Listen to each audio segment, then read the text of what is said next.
Mesdames, mademoiselles et messieurs, comment nous y est? J'aime annoncé dans le commencement de l'émission ça, nous avons avec nous le ministre du patrimoine canadien et lieutenant du Québec, l'honorable Pablo Rodriguez. Monsieur le ministre, comment se passe votre été? Vous avez commencé votre tournée estivale il y a quelques semaines. En quoi consiste-t-elle? Alors, tout d'abord, merci de me recevoir. Toujours un plaisir de vous voir pour la première fois qu'on se voit en personne. Oui. Ma tournée, elle a deux volets. Parce que, comme vous l'avez dit, j'ai deux chapeaux. Je suis ministre du patrimoine, donc ministre de la Culture et lieutenant pour le Québec. Comme ministre du patrimoine, je viens de faire 7 provinces en 2 semaines à peu près pour faire des consultations sur la haine en ligne, comment combattre la haine en ligne. Et comme lieutenant du Québec, je fais le tour du Québec pour voir, prendre le pouls de la population, voir comment ça va. Comme ça, quand je rencontre le premier ministre, je lui parle un peu de comment vont les choses au Québec, quelles sont les priorités, qu'est-ce qu'on devrait faire. Donc, c'est l'essentiel de mes tournées. OK.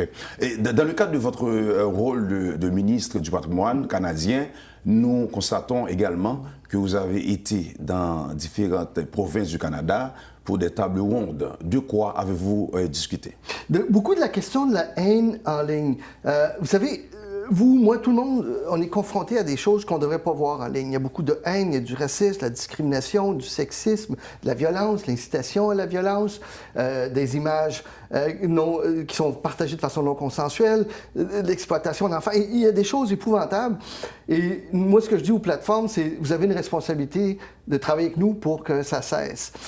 Et les plateformes, parfois, nous disent ben écoutez, c'est pas ma responsabilité, c'est pas mon contenu. C'est les gens qui mettent. Moi, je dis non, c'est votre plateforme, donc on doit travailler ensemble. Alors, je vais déposer un projet de loi qui va viser à créer un milieu plus sécuritaire lorsqu'on va en ligne. Et pour faire ça, bien, justement, je fais des consultations à travers le Canada et je travaille avec les plateformes aussi.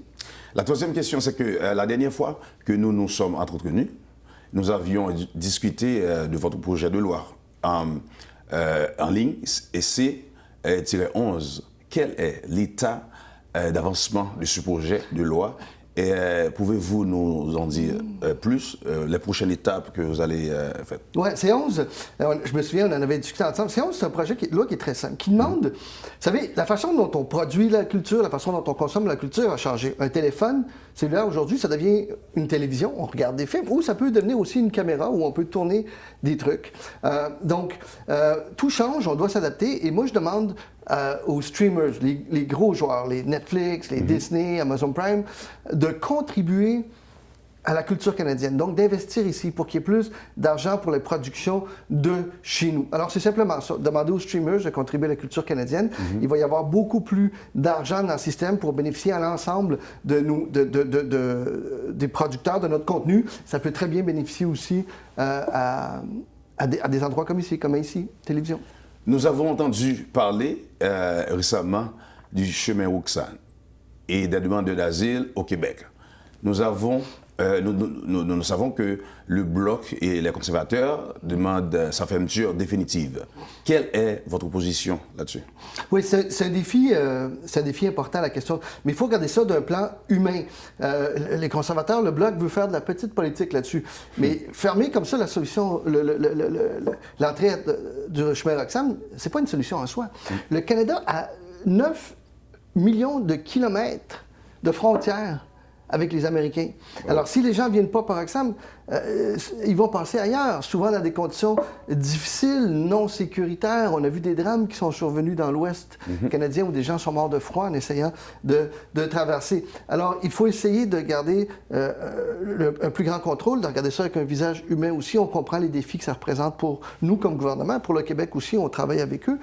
Mais à terme, ce qu'on essaie de faire, c'est renégocier l'entente de tiers parties avec les Américains pour essayer de résoudre ce défi-là. Parlons maintenant de nos aînés.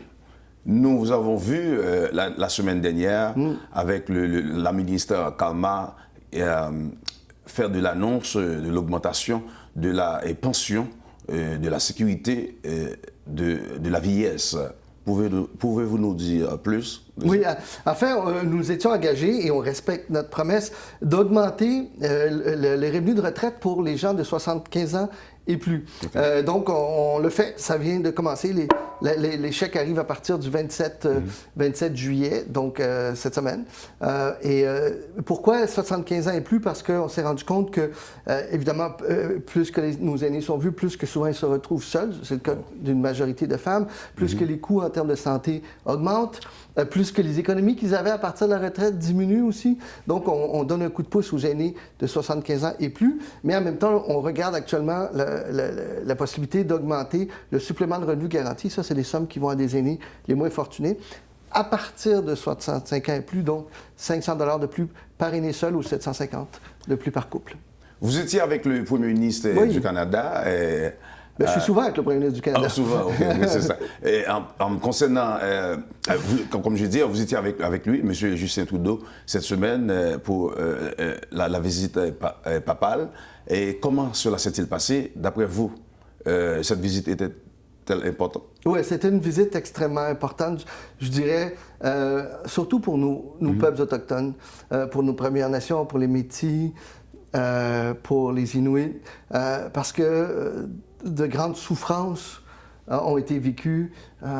Plusieurs enfants ne sont jamais revenus à la maison, d'autres ont vécu des sévices épouvantables, violences sexuelles, violences physiques, violences morales.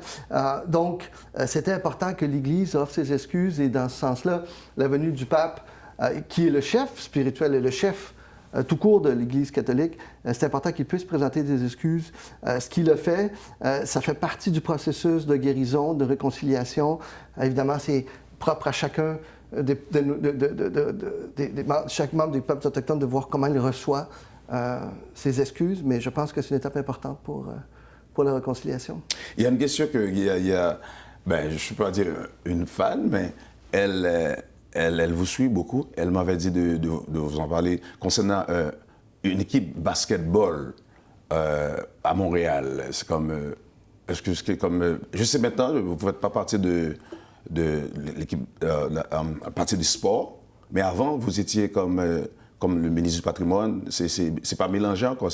Non, mais en fait, le ministre des Sports, c'est bizarre parce qu'il y a des fonctionnaires qui sont à Patrimoine, mais le ministre des Sports, c'est quelqu'un d'autre. C'est Pascal Saint-Onge. Et avant elle, il y a eu d'autres ministres, mais c'est pas le ministre du Patrimoine qui est responsable des sports. Par contre, j'adore le sport, j'adore tous les sports, surtout le soccer, et je suis ça avec beaucoup d'intérêt. C'est parce qu'elle voulait savoir s'il y a une équipe de basketball à Montréal, ça allait amener du monde, d'autres comme c'est pour l'économie. Le basketball est un sport hyper important dans l'ensemble de l'Amérique, mais on n'en a pas assez à Montréal. Moi, j'adorerais avoir une équipe professionnelle ici. On voit le succès des Raptors à Toronto. Je pense qu'il y a un marché plus important au Canada, ou peut-être qu'on pourrait avoir d'autres équipes. Moi, j'aimerais ça. OK. Un dernier message pour tous les Canadiens?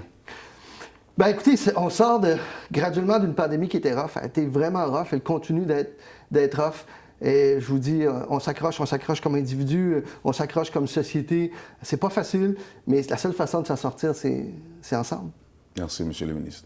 Merci à vous. Merci. Nous avons avec nous le premier ministre du patrimoine canadien et lieutenant du Québec, l'honorable Pablo Rodriguez, ou même qui a regardé là. Ça fait vraiment plaisir dans la communauté haïtienne pour nous gens de monde. J'aime toujours dire, c'est monde pour nous supporter, c'est monde pour nous garder. Pas oublier que moi-même, Boss Ben, je suis là pour me porter la crème de la crème pour vous. Et ça fait vraiment plaisir. Pas oublier que pas suivre mon cap 18 pièces car, mon cap demander l'argent, cap battre bravo pour l'argent. C'est monde qui c'est modèle dans la communauté pour nous suivre. Non pas M. Jean-Michel Benz, Boss Ben. Est-ce que tu es branché?